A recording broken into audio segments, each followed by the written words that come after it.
Huge reports this morning coming out of Spanish media giants Marca. They are claiming that Joao Felix is now a major target of Newcastle United after Atletico Madrid turned around and said they will not be having the player back, and the player doesn't want to go back either due to a complete breakdown of relationship with him and manager Diego Simeone.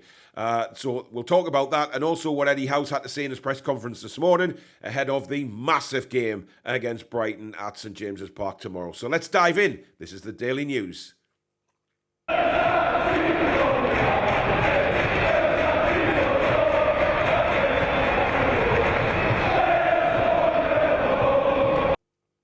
Hi guys, welcome back to the Toon Review YouTube channel and the Daily News Show. Before we dive into all the stories, as usual guys, if you do enjoy today's show, please do hit that thumbs up button. It is vitally important for the channel that we keep those likes coming in and we maintain our position in the search results. And also, if you're new to the channel, please come and be part of this wonderful community by hitting the subscribe button. It is free to do so. We're on the way to 20,000 subscribers, and with your help, we can do it sooner rather than later. But don't forget to hit that notification bell as well, which will let you know when we go live or we upload any future videos. So thank you very much in advance for that, guys. Now, let's start off with the headline there, Joao Felix to Newcastle. This has come out of nowhere.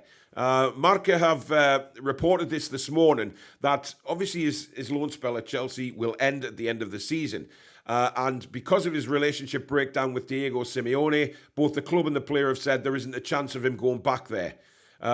Madrid have confirmed that Simeone will be manager next season, so there's no doubt that because of the relationship breakdown, Joao Felix will be playing his football elsewhere. Now, Newcastle United have come from nowhere, according to Marca, just to declare their interest and have said that they will also pay the transfer fee. Now, Madrid want 100 million euros for him, which is around about 87 million pounds. Now, whether that would be an upfront payment or it would simply be instalments, however Newcastle want to work that out, I don't know. That's up to the powers that be at Newcastle United to develop an agreement on that. But what a player Felix is, by the way. He started his Chelsea career by getting a red card, but watching him play, he's a superb player, guys. He is absolutely brilliant to watch. And, you know, he's gone off the boil a little bit at Chelsea, but what player hasn't? Given the absolute shit show that's going on behind the scenes with Chelsea, it's impossible for any player to keep a level head there at the moment. They've signed so many different players that they can't perform as a team at the minute. It's as simple as that. But Joao Felix, with Eddie Howe, wow, it could be fantastic. Now, this is on the proviso, of course, that Newcastle United qualify for the Champions League. That's something Chelsea can't offer him. Chelsea are interested in taking him back on loan again for another season, and they've been reported to have offered the likes of Aubameyang, etc., as bait, but they don't want another loan deal, Atletico Madrid. They want a fee for him, and Chelsea, incredibly, guys, are apparently unwilling to meet the £87 million transfer fee, which is bizarre given the money they've spent in the transfer window in the winter. However, Newcastle, as I said earlier, they're interested. They will have apparently told Madrid they will meet the transfer fee. Now, whether it's in installments, blah, blah, blah, we don't know. But what an opportunity this could be. This story's come from nowhere this morning. But Marca, you know, with the transfer news and general Spanish football news, they are pretty spot on. So it's very, very interesting for me to see how this develops or whether this picks up any pace as the days and weeks go on. A couple of weeks left in the season, and then we'll see what happens once the window opens, guys. But it is very, very exciting. Let me know in the comments what you think. Is Joao Felix somebody you've maybe looked at before and thought, wow, yeah, I'd love to have him at the Newcastle United? Because it may now start to happen. Right, let's look at what Eddie Howe had to say in his press conference. And he started off basically talking about Sean Longstaff. As I said in the intro there, he confirmed that he would be missing. He says, we're clear on the injury. It's just how long it takes now to heal. He's made good progress, but won't be involved in this game. Now, you have to think the quick turnaround of games. You know, we take on Leicester on Monday. That's only a couple of days. And then, of course, the final weekend of the season after that. Is Sean going to be fit? I don't think he is, because he's got to get match fit again, guys, and there's just no time. There is no time, and if there's any risk of the injury getting worse, why play him? You know, we've often looked at that and thought, is it worth risking a player like that? You know, we did hear reports a couple of weeks ago that he was out for the season. Eddie's been very coy on that. He hasn't said anything. He's just gone from game to game. And that seems to be what he's doing again today. So Longstaff will definitely miss out. Now, on the atmosphere at St James's Park for Thursday night, he says, we will get a totally united crowd. We will get an incredible atmosphere under the lights. We will get an incredible feeling when we enter the pitch. It's to make sure the crowd are engaged the whole game, but I back the players to do it. They have all season. Now, what I think he means there is, and I don't know whether you guys have noticed it who've been at St James's Park this season, but sometimes the atmosphere is brilliant before the game kicks off, but then suddenly, 15, 20 minutes in, it quietens right down. We need to be right behind these players from the off. Even if they make a mistake, just keep getting behind them, keep giving them that push and the morale boost that they need, and hopefully they'll give us a lot of reason to cheer by scoring some goals and winning the game on Thursday night. But we have to get behind the players. We have to give it their all and, give a bit of both ways. The players need to do it on the pitch. We need to do it in the stands. Simple as that. Now, on Brighton, he says it's a huge game. It's going to be a really good game between two excellent teams. I've got a lot of respect for Brighton and what they've done this season. Watching them against Arsenal, I was hugely impressed. I think everybody was impressed with what they did against Arsenal. However, before that, they also lost 5-1 to Everton. They've had some funny losses this season, Brighton. And, to me, they can be got at. If we're on top of our game, then I think we beat Brighton at home. I really do. But we've got to take it carefully. We've got to be very, very aware that they have some very good individual players on the pitch.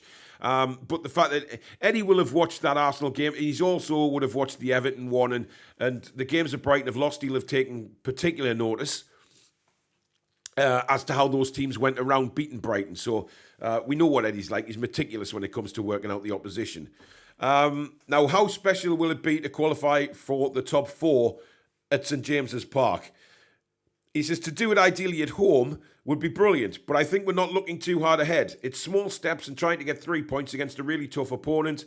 We can't look at external factors.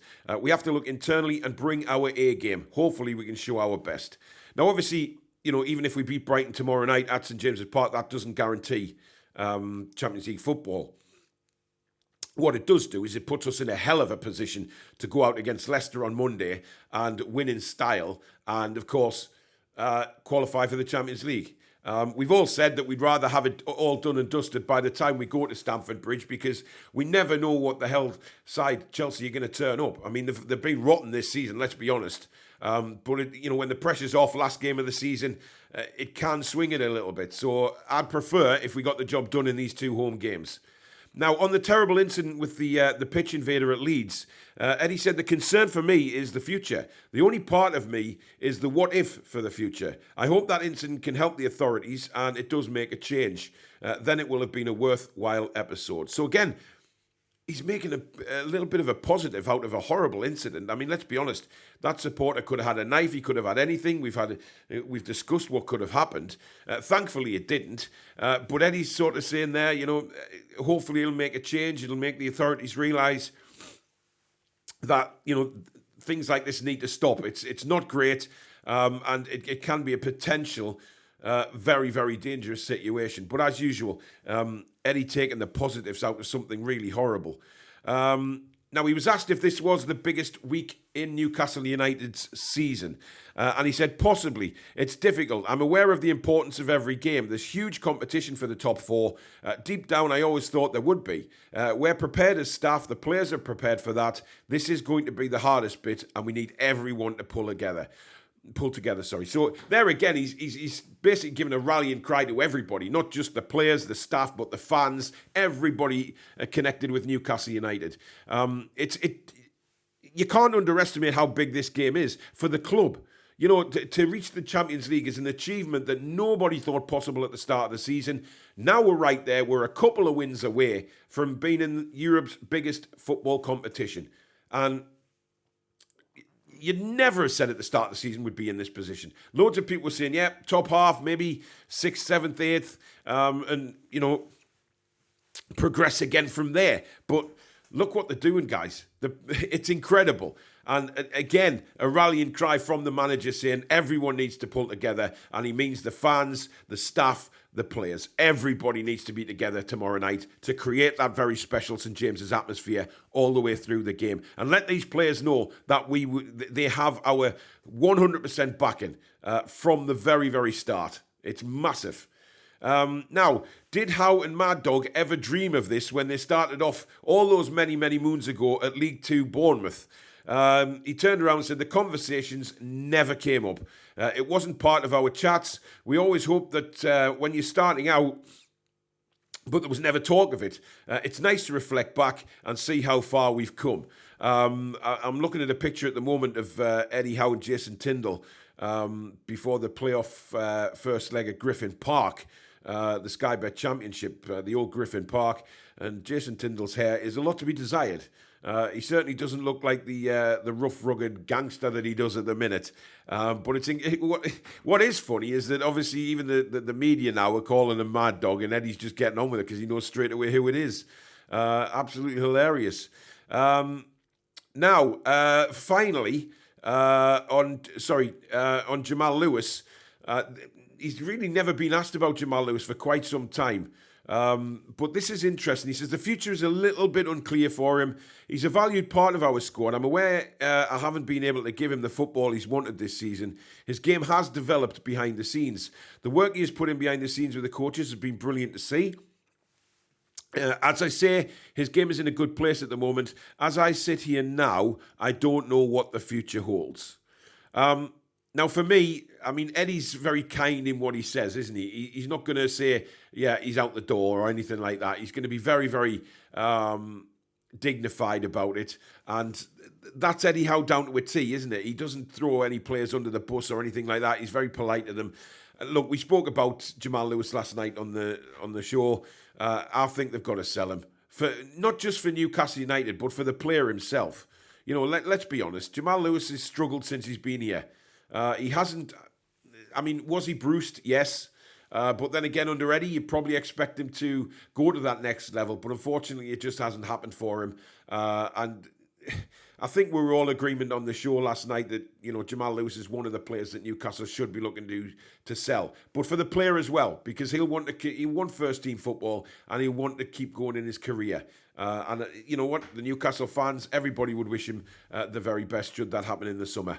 But there you go, guys. That is today's daily news. Let me know in the comments below, as usual, what you think of all the news. Joao Felix, what do you think about what Eddie had to say? Let me know down in the comments. Thank you very much for watching. As I said at the start, if you have enjoyed the show, guys, do give it a thumbs up. It is vital we keep those likes coming in. And if you've seen the show and you like what you see, please do subscribe. It is free to do so. We are on the road to 20k, guys, very, very quickly. So please, with your help, we will get there. And of course, hit that notification bell, which will notify you when we go live or we upload any future videos. But that's it. Enjoy the rest of your day, guys. Take care. Come back and check out the breeze.